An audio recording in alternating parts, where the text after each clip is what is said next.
Hey guys, Roland Jones. How you doing?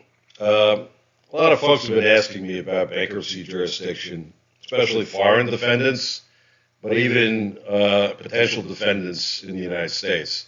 So I wanted to explain how this works a little bit so that you have a concept and you're better able to work with your counsel, whoever that is. So again, we don't have an attorney-client relationship unless you have a signed retention agreement with me. Don't act on anything you hear in this video. Don't not act on any. Refrain from acting on anything you hear. And this isn't just boilerplate. You need a lawyer, and why is that? Because I'm talking about general principles that you can find in a book, not applied to your particular case, and that's where the lawyering comes in. The lawyering is about taking the principles and applying them to your specific fact pattern. Obviously, I'm not doing that. You need to hire a counsel to do that. So if you are potentially subject to a substantial clawback, you need counsel. Yeah, so I'm going to go over some of the questions. This is a long video. It's complicated. I think it's worth listening to, maybe.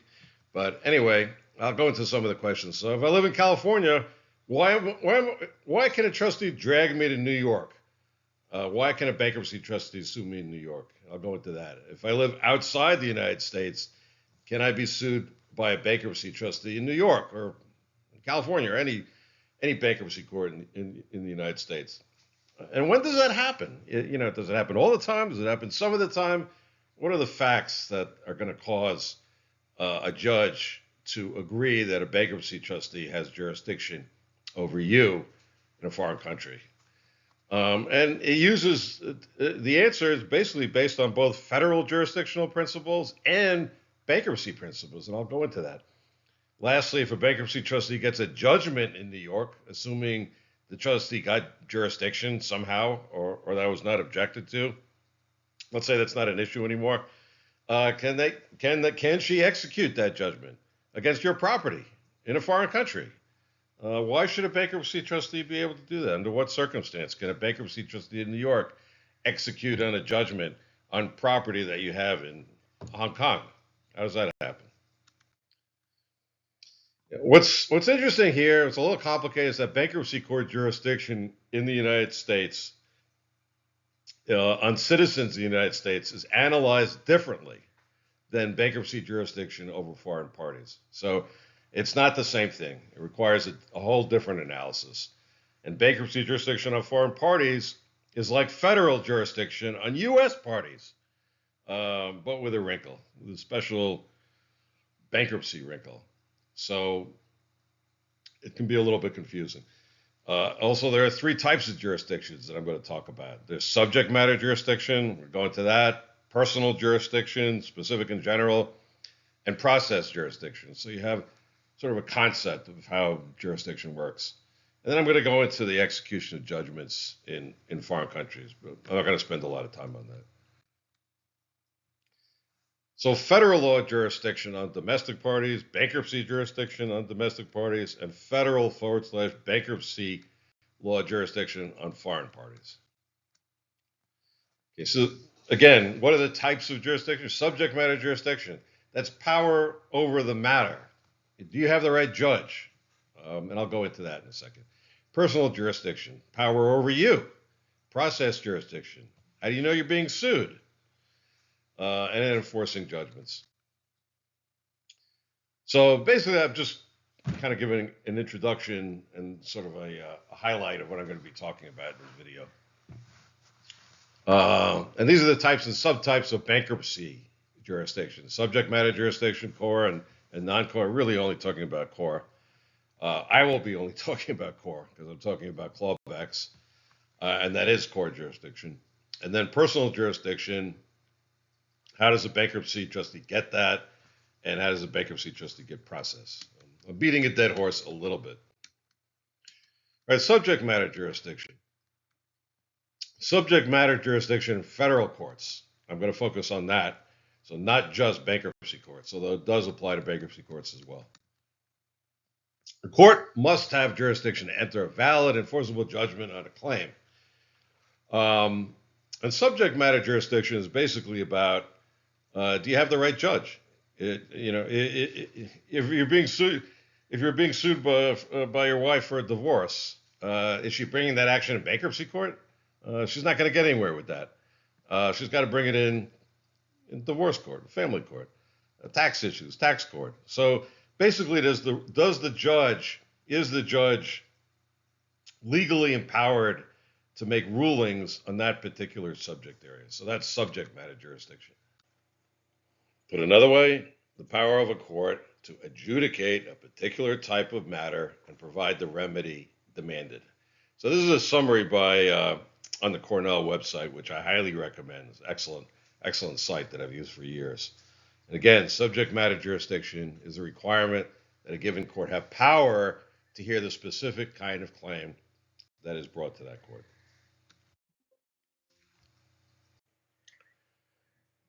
So under the U.S. Code, federal courts, district courts have original jurisdiction of all civil actions arising under the Constitution, laws, or treaties of the United States. So what does that mean? So those are specific issues. For example, copyright law, patent law, that's federal law, and so a federal court is going to have subject matter jurisdiction over a laundry list of actions. The bankruptcy court is essentially a division of the district court, and district court obviously has subject matter jurisdiction over bankruptcy issues, and that's how the bankruptcy court also has subject matter jurisdiction. It's a little bit strangely structured. The way it's structured is that all bankruptcy cases are referred, and that's the term that's used, referred to a bankruptcy judge by the district judge, and that's automatic. However, it's possible to make a motion to withdraw the reference and bring it back to district court under certain circumstances. So I put this case here. It's a U.S. Supreme Court case, and it also addresses the issue of diversity jurisdiction. So Congress granted federal courts jurisdiction over two general types of cases that arise under federal law, and cases in which the amount in controversy exceeds $75,000, and there is diversity of citizenship among the parties. I'm not going to go into what that is. I just wanted to show you this case. It kind of repeats the same principle I've been talking about. It's a recent case, 2019. So I'm going to go over subject matter jurisdiction, bankruptcy court a little bit, and talk about core jurisdiction. Core issues are matters arising under the bankruptcy code that relate directly to bankruptcy. So makes sense. Non-core doesn't relate directly to the bankruptcy. And this is the code section that covers that. Like I said before, 28-157A, each district court may provide that any or all cases under Title 11 arising or related to a case under Title 11, which is bankruptcy, shall be referred to the bankruptcy judges for the district. So, and every district court does so provide. So all bankruptcy cases are sent to bankruptcy court. Bankruptcy judges may hear and determine all cases under Title 11 and all core proceedings arising under Title 11 or arising in cases under 11, referred under Section A of this section, and may enter appropriate order. So this is only talking about core proceedings. The bankruptcy judge does not necessarily have jurisdiction over non-core proceedings. So what are core proceedings? You could look at the list, B2, but what I'm interested in, and for the purposes of this video, I'm looking at B2F, proceedings to determine, avoid, or recover preferences. So that's where the bankruptcy judge gets jurisdiction over preference clawbacks. And then H, proceedings to determine, avoid, or recover fraudulent conveyances. So that's why a bankruptcy judge has the right and has the jurisdiction, has the power to make a determination on your clawback case. Yeah, so I have this case here because I like to show a case if possible. So this is a recent it's the 11th Circuit case. It goes over bankruptcy jurisdiction, the basic tenets, and it basically says that the core proceedings, the judge can enter final judgments absent consent of the parties. Non-court proceedings, which I'm not going to really talk about in this video, is different. Tort or contract disputes. It's a little bit complicated, and it's also not relevant to clawback adversary proceedings, which is what I'm talking about here. Okay, now I'm going to talk about personal jurisdiction. Way more complicated than subject matter jurisdiction. By the way, all this is litigated. I mean, all these jurisdictional principles, they're all litigated. I'm just painting with a broad stroke on, the general principles. Yeah, so the basics of this is that before a court can exercise power over a party, the U.S. Constitution requires that the party has certain minimum contacts with the forum in which the court sits. That's International Shoe, 1945. So if you've gone to law school, I'm sure you read that case. Every single law student is familiar with this case. It's very, very basic stuff. And so if a plaintiff sues a defendant, that defendant may argue that the plaintiff doesn't have personal jurisdiction if there are no minimum contacts. So what does that mean? And that's a big question.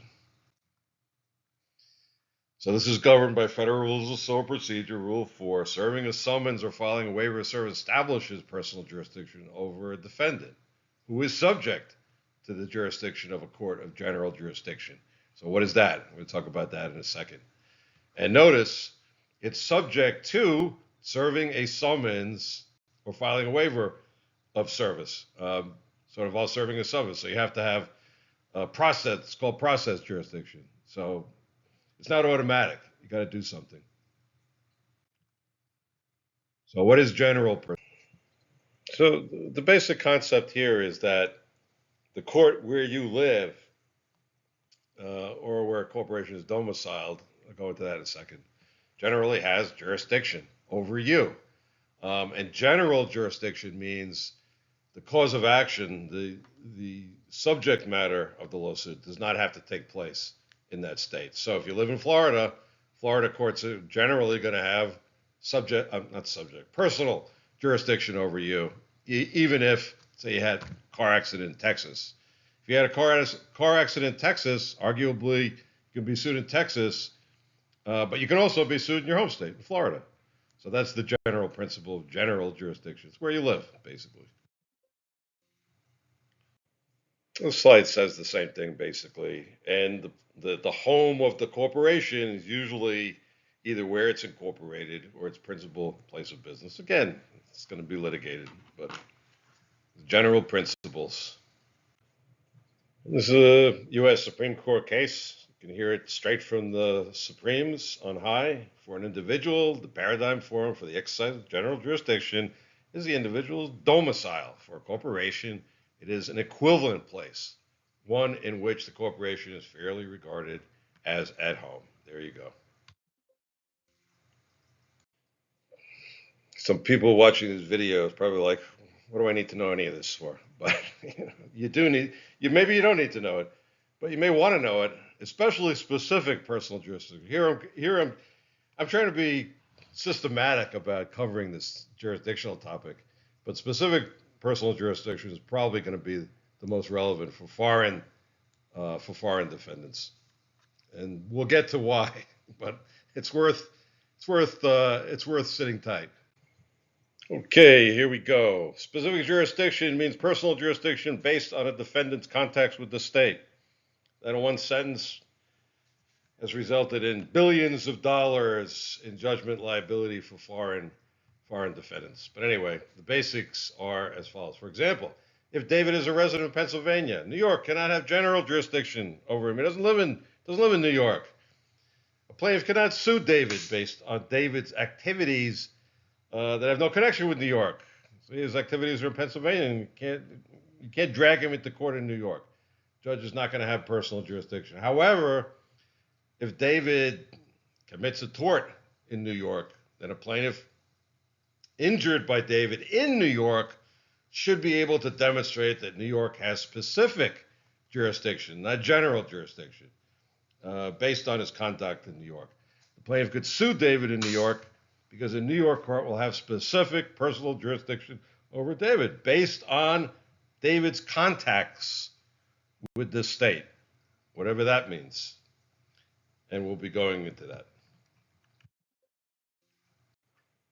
Well, what if you're in federal court or trying to get into federal court, or you're a plaintiff trying to get specific personal jurisdiction in a federal court? What are you going to do? What's strange to me anyway, but that's the law, is that federal courts use state law to determine whether a plaintiff can get specific personal jurisdiction over an out-of-state person. So it's state law that applies depending on what state you're in, even if you're in federal court. They're using state law. Federal courts use state they're called long arm statutes. Basically, they're going to reach out with a very long arm to Hong Kong to reach defendants beyond the territory of their normal jurisdiction. These statutes allow states to reach out and obtain jurisdiction over anyone who's not present in the state, but who transacts business within the state. Contacts.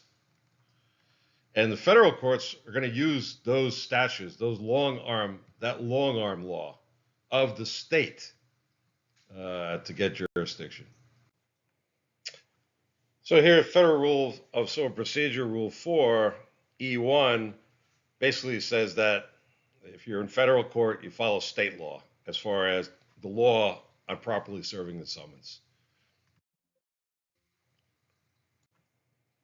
And again, this basically says the same thing. You follow the procedures in state law. So it's just interesting to me that it's not federal law procedure. It's state law procedure. That's how you serve a summons, a long arm summons. Use state law.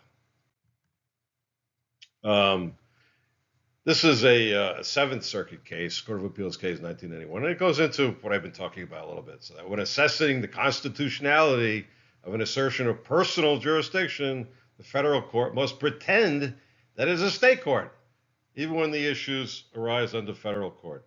So it's going to be applying state law. Courts acquire personal jurisdiction only to the extent that state law authorizes. And if you're a foreign defendant, if you're in Hong Kong and you're worried about being sued for a clawback from a New York trustee or any trustee in the United States, you might be interested in this. Maybe you're not, but you might be, because you might want to know what that state law long arm statute says. That's going to be the applicable law in deciding whether there's specific jurisdiction, and the case law is going to be applicable as well. So this is a very recent Southern District, Georgia case, federal court case. Following state law, a federal court generally undertakes a two-step analysis to determine whether there's personal jurisdiction over a non-resident defendant, foreign defendant. First, the court must determine whether the plaintiff has alleged sufficient facts to subject the defendant to the forum state's long-arm statute. It's going to look to that forum state's long-arm statute, even though it's a federal court.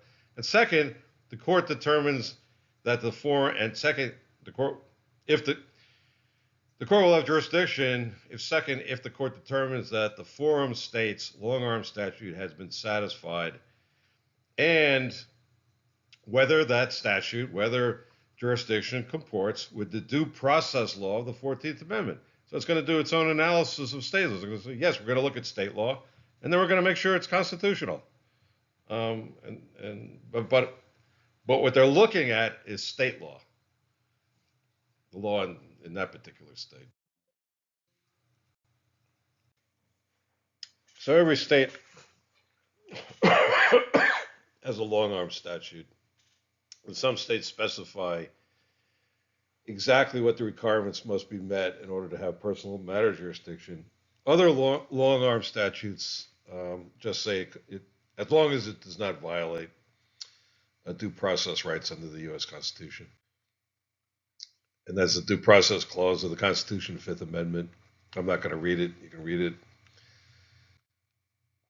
In New York, under New York civil practice law and Rule 302, a defendant would be subject to general jurisdiction in New York if it has systematic and continuous contacts within the state. Now, what does that mean?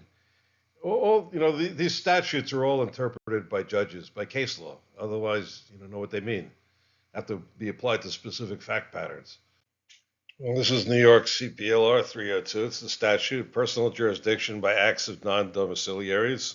So this is going to determine whether a bankruptcy trustee in New York Southern District Bankruptcy Court is going to have jurisdiction over a defendant in Hong Kong.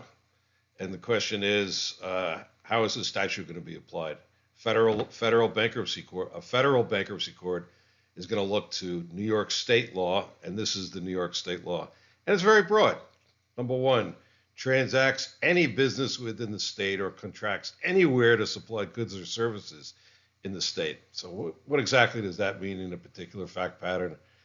And I'll skip the 3I regularly, whatever that means, does or solicits business or engages in any other persistent course of conduct. What is persistent?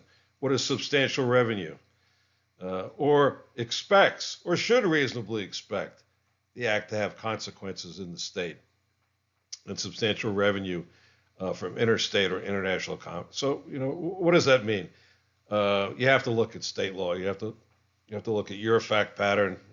You have to have your lawyer look at your fact pattern.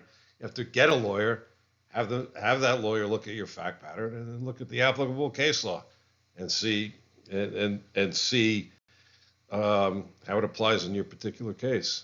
It's all very factually based.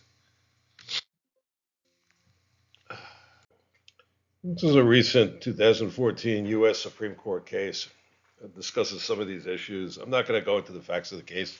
You can read the case. The citation is above, but it goes into the the basic principles. At the bottom, we have upheld the assertion of jurisdiction over defendants who have purposely reached out beyond their state and into another by, for example, entering a contractual relationship that envisions continuing and wide-reaching contacts in the foreign state. By circulating magazines to deliberately exploit a market in a foreign state. And physical presence in the forum is not a prerequisite to jurisdiction. A physical entry into the state, either by the defendant person or through an agent, goods, mail, or some other means, is certainly a relevant contact. Just some of the principles. We're talking about federal jurisdiction over foreign entities. This distinction, I think, is lost in the sauce a little bit. But generally, for there to be general personal jurisdiction, I think it's important to remember that involves continuous, systematic, and substantial contacts with the foreign state, whatever that means. And then specific personal jurisdiction is relating to the specific, whether the defendant did specific actions or activities in the forum state that impacted the forum state. It's a little bit different. And we're going to talk about briefly personal jurisdiction over domestic parties in bankruptcy court, and then I'll distinguish that from jurisdiction over foreign parties. So this is the statute that gives personal jurisdiction over any domestic party in the United States, and that's under 7004. So wherever you are, you can be dragged in. If you live in California, you can be dragged into bankruptcy court in New York Southern District. There are other more complicated issues as far as jury trial and the limits of a bankruptcy judge, but that's not for this video. And that's 7004. The title of the statute is Process and Service of Summons, Service of Complaint, but it also has been interpreted by bankruptcy courts pretty much uniformly to give nationwide jurisdiction, not international jurisdiction for bankruptcy courts, but nationwide jurisdiction. So I'm going to talk about foreign parties and bankruptcy court jurisdiction, which is why most people are watching this video. We're going to talk about some cases and give examples. So the first case talks about sort of a subtle principle, and that is that the bankruptcy statute, Federal Rule of Bankruptcy Procedures 7004, requires only minimum contacts with the United States as a whole, and not any particular state to be subject to personal jurisdiction in any particular state. So in other words, you can have contacts as a foreign defendant. You can have minimum contacts all in California, and you still can be dragged into court in New York State. That's not true in a non-bankruptcy federal context or a state law context. So it's something specific to bankruptcy court that a bankruptcy court only requires that you have minimum contacts with the U.S. as a whole as a foreign defendant, and it doesn't matter. They can drag you. A bankruptcy judge can't obtain jurisdiction in any state if you have minimum contacts with the United States as a whole. It's a little bit confusing, and I'll go into it in a second in the case. So as an example of this principle, I'm going to talk about this case, and this principle may not be important to anybody, or maybe there's someone out there that whose fact pattern is impacted by the state of this law. So this was a Greek telecommunications company, and apparently the officers were sued for clawbacks. My guess is they were secondary transferees. The fact pattern was that the funds were paid to the Greek company offshore, but then paid to officers, and these officers resided in California and Texas. They were sued by a New York bankruptcy trustee. And so the question was, does the New York bankruptcy trustee have any jurisdiction over these folks? They never went to New York. They never participated in meetings in New York. They don't know anything about New York. And why should they be sued in New York? And the answer is, it doesn't matter. They had minimum contacts with the United States, and that's good enough. And they're going to be subject to jurisdiction as a foreign entity or a foreign party in New York because they had minimum contacts with the United States as a whole. So that's important to you. Maybe it is, maybe it isn't. So this is a case about, and I'm going to talk about personal jurisdiction of a bankruptcy court, bankruptcy trustee in Illinois, when parties in Ireland were being sued. And I'll go into that. So this is a very recent case. Seventh Circuit went up to the Seventh Circuit, and basically this was property that was located in Ireland. There was a default on a loan by an entity in the United States. It's in bankruptcy court, filed bankruptcy, and then the creditors in Ireland sought to sell the property in Ireland to recoup on the debt owed to them. And the question was, did they have to respect the stay of the bankruptcy court in Illinois with respect to the sale of property in Ireland? Did they have to stop what they were doing? Were they subject to jurisdiction? Subject to the jurisdiction of the Illinois bankruptcy court in Ireland?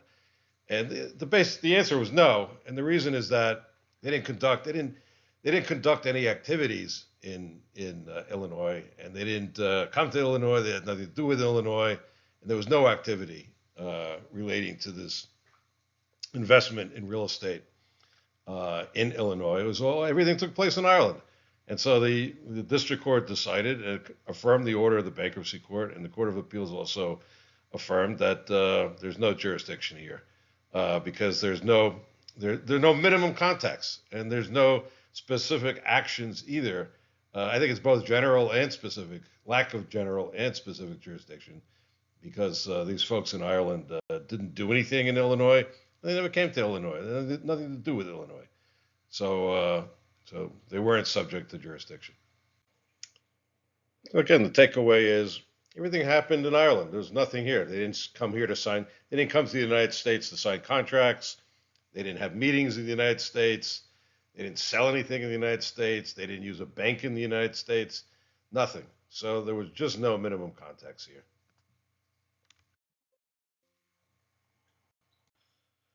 So what if you're a foreign defendant and there's no physical presence by you in the United States? Is that gonna save you? You're not gonna be subject to jurisdiction ever? I think the answer is pretty clearly no. It's not going to save you, but it may be helpful. Everything is fact specific. So this was a fraudulent conveyance case regarding a seller of wine, and they sold this wine over the internet. And this was actually a defendant in China, in Hong Kong, placed multiple orders from his computer for wine, um, and was eventually sued by a United States trustee by a bankruptcy trustee in California for fraudulent conveyance. And he moved to dismiss for lack of personal jurisdiction. Argues that he never availed himself of the United States or California, but there are some problems with this one. So the court said, and quoted from another court, and basically says the three-part test to evaluate whether the court may exercise a specific jurisdiction. The non-resident must do some act or consummate some transaction with the forum or perform some act by which he purposely avails himself of the privilege of conducting activities in the forum, thereby invoking the benefits and protections of its laws, United States laws. The claim must be one which arises or results from the defendant's forum-related activities. Exercise of jurisdiction must be reasonable. So is it reasonable here? He bought wine on the internet in Hong Kong and then gets sued for how many thousands of miles away by a bankruptcy trustee in California? Is it fair that he'd be dragged over there and be subject to jurisdiction and basically have to return money? He's being sued for a fraudulent conveyance. It's clawback.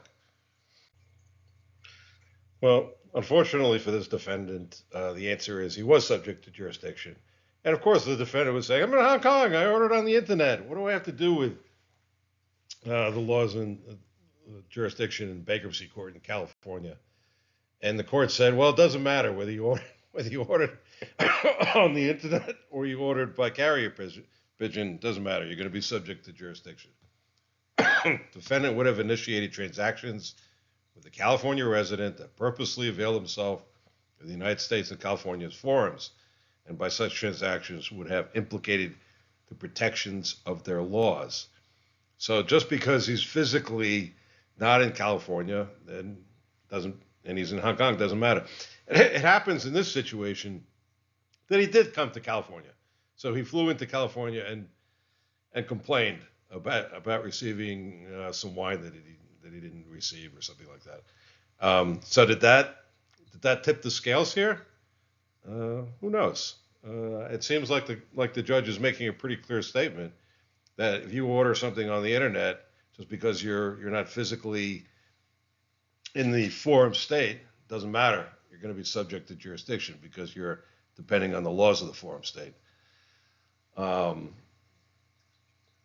So can this case be distinguished? Maybe. Defendant purposely directed commercial activity at a forum resident, Premier Cru, when he purchased thousands of bottles of wine from Premier Cru over the course of several years. Obviously, I think this has implications for situations where people buy things on the internet, whether it's wine or crypto. It may not make much of a difference.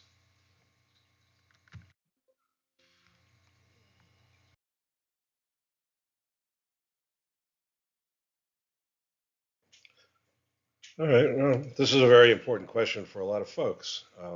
And the problem is, should you file a proof of claim if you're a foreign defendant and maybe subject yourself to personal jurisdiction with the implications of that, or do you not? And I think it's really a balancing test depending on how much is at stake and the likelihood of what you're going to receive and the distribution based on your proof of claim. Is it worth it? Maybe worth it. May not be worth it. Every individual case is going to be different. The answer basically is yes. It's pretty much uniformly accepted in bankruptcy courts that when you file a proof of claim, you're going to be subject to jurisdiction. And this is an example of a foreign defendant objects because of lack of personal jurisdiction. And the result, and this is a pretty recent case too, Eastern District, New York, Brooklyn, other places too, but I clerked in Brooklyn, Eastern District, New York, so that's what I think of. And the court found that the filing of proof of claim by a creditor is not merely a means of providing information to the bankruptcy court, but it's a submission to the bankruptcy court's jurisdiction. We own you now. You file a proof of claim, we have jurisdiction. I don't think it's particularly fair. That's my opinion, but no one cares. Once you file a proof of claim, that's it. So, well, I don't have any minimum contacts. Doesn't matter. That is minimum contacts. Proof of claim is the minimum contact. And this is a bankruptcy thing. It's not a federal court jurisdictional principle or, well, a bankruptcy court is federal court, but it's not a general federal non-bankruptcy jurisdictional issue or a state law jurisdictional issue. It's a special bankruptcy thing.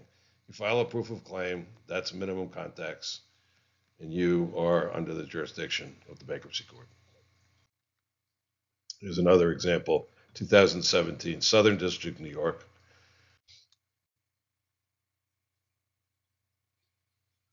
Big bank decided to try to fight this and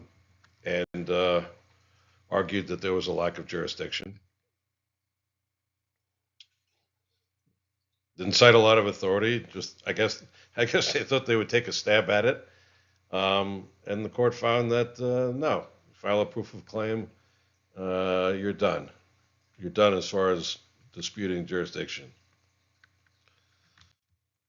It's another case, GC Financial Services, 2010. Again, someone in Hong Kong filed a proof of claim apparently, then tried to dismiss.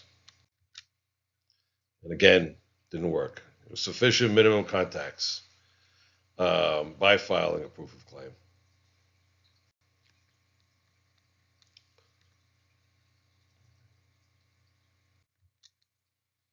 Last case I'm going to talk about, and I'm going through quick. I just wanted to show you some cases. This is 1996. Again, filed a proof of claim and then contested the bankruptcy court's jurisdiction. Creditor who files a proof of claim consents to the bankruptcy court's personal jurisdiction over the creditor and proceedings to resolve the bankruptcy estate's objections to the claim.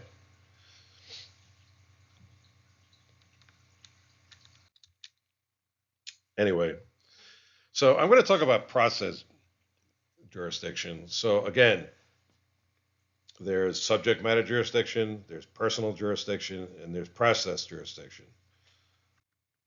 I'm going to talk about very briefly in federal courts, then bankruptcy courts, then how it's relevant to a foreign defendant.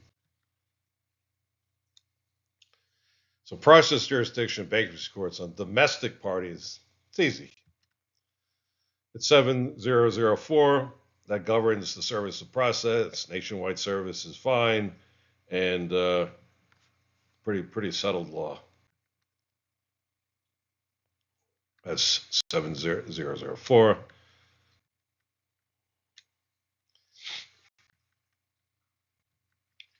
Okay, process to be served technically means giving the all right. That basically just explains, what is it? You're being sued. Here's a complaint. By the way, you have to attach a complaint pursuant to 7004 and Rule 4, Rules of Federal Civil Procedure. Surprise, you're being sued, and here's your notice. Content of the process, just very quickly. Rule sets out what has to be in there, the name of the court, the parties, and why, because that's the whole purpose of it, is to tell you you're being sued. Where? Who's suing you?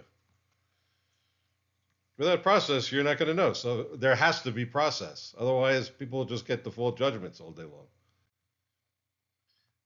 Service. How is it going to be served? Service of process of domestic parties. Okay. That's governed by Rule 4. And it specifies how service is going to be done in federal court. Okay, foreign parties. So we have a general rule by any internationally agreed means of service that is reasonably calculated to give notice, such as those authorized by the Hague Convention. on the service abroad of judicial. So basically, it's the Hague Convention. A lot of countries have signed up to that, and you serve process based on the rules um, that each country has subscribed to in different ways in the Hague Convention. Or there is no international agreed means, then whatever is reasonably calculated. What does that mean? Well, the judge is going to decide if it was reasonable or not, based on case law. The United States is a signatory, as everybody knows, to the Hague Convention, and there are a bunch of other countries. They have a whole process, so to speak, to serve process. Okay, and the federal bankruptcy, there's a little bankruptcy wrinkle here, of course. So again, we're back at 7004, which is the federal rule of bankruptcy procedure, which generally applies Rule 4 of the federal rule of civil procedure. But here it's talking about first-class mail. Now, obtaining personal jurisdiction. The exercise of jurisdiction is consistent with the Constitution and the laws of the United States. Serving a summons or filing a waiver of service in accordance with this rule, which is the above, or, and that's my emphasis, that's not in the statute, or the subdivisions of Rule 4 of Federal Rule of Civil Procedure. And Rule 4, which we just looked at, refers to the Hague Convention or other reasonable means. A little convoluted. So in this case, it's a foreign defendant, a foreign corporation based in China, filed a proof of claim. Again, you got to watch that. Watch that proof of claim. Was it worth it? Are they getting anything for that proof of claim? Or they're just getting a problem? Because you get problem number 2 because their attorney was listed as the authorized agent for service of process in the proof of claim. So the court's basically saying, you file the proof of claim, we have jurisdiction, and you can't object to process because we served your local counsel, Mr. Brafman. And so that's good process. So again, watch that proof of claim. Is it worth it? Is there going to be any payout to compensate for the headaches of all this jurisdiction?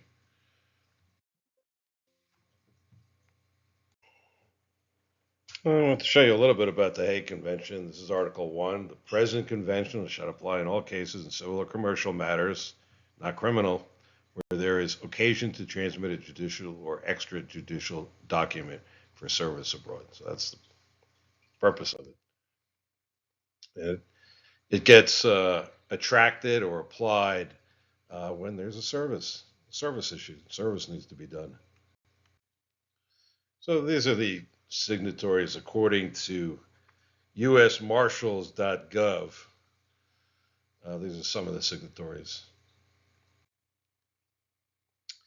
All right, I want to talk a little bit about enforcing U.S. judgments in foreign countries. So let's say, worst comes to worst. Bankruptcy court has subject matter jurisdiction, has personal jurisdiction, has process jurisdiction, gets a judgment, and you don't do anything. You default in New York Southern District or wherever. There's a default judgment. Now the bankruptcy trustee has a default judgment, and what is he going to do with it? I know what you'd like him to do with it, but what is he going to do with it realistically?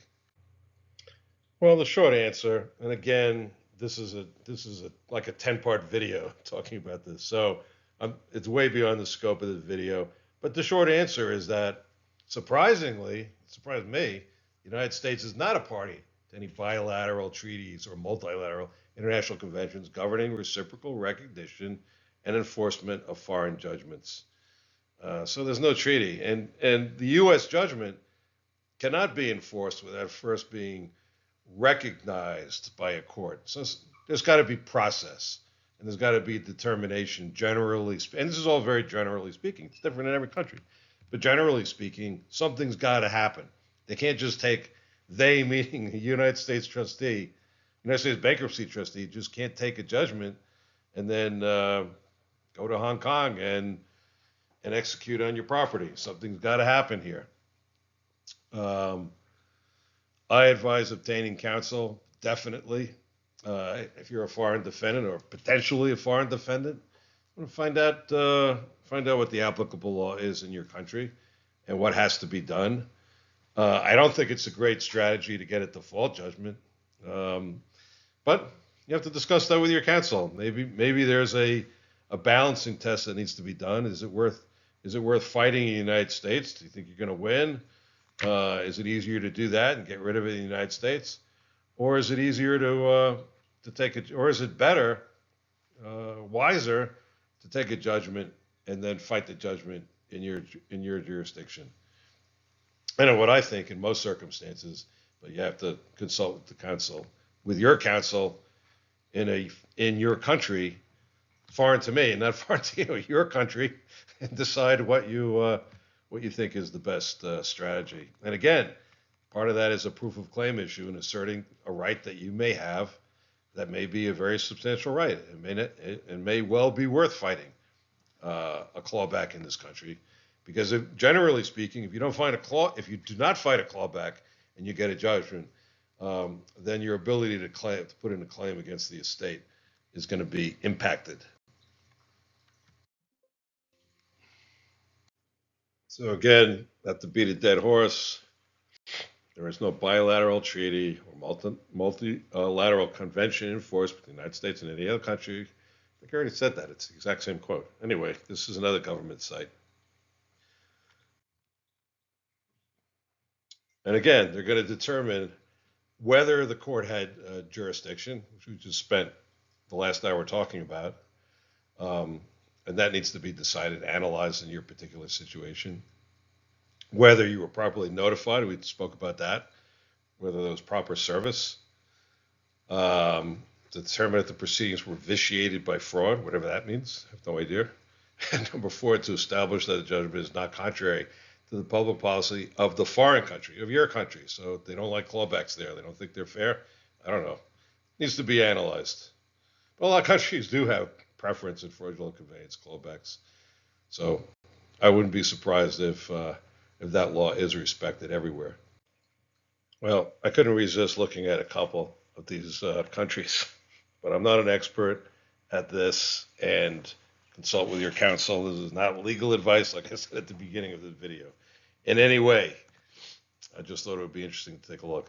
So foreign judgments are not automatically enforceable in Hong Kong, according to Lorenz-partners.com, wherever that is. Check out their website. You either have to start a whole new set of proceedings or register the foreign judgment, whatever that means. Good luck with that. Here's some more information on registering, whatever that involves. So in case you want to start a lawsuit in Hong Kong,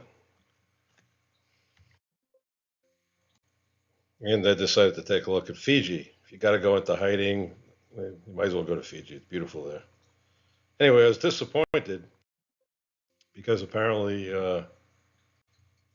so while you're sitting on the beach under the palm trees, you have to worry whether the Governor General of Fiji is going to give recognition and substantial reciprocity to United States bankruptcy trustee in the cold climate of New York City, and that's he's going to take into consideration a number of factors.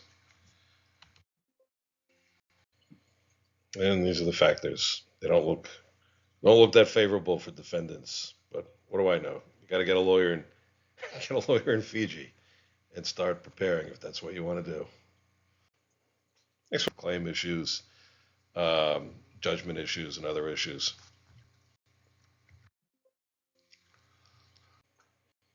So I'm based in New York. I've been doing a bankruptcy clawback defense almost exclusively for almost 20 years. If you have any questions for me, you need to reach me. That's my contact information.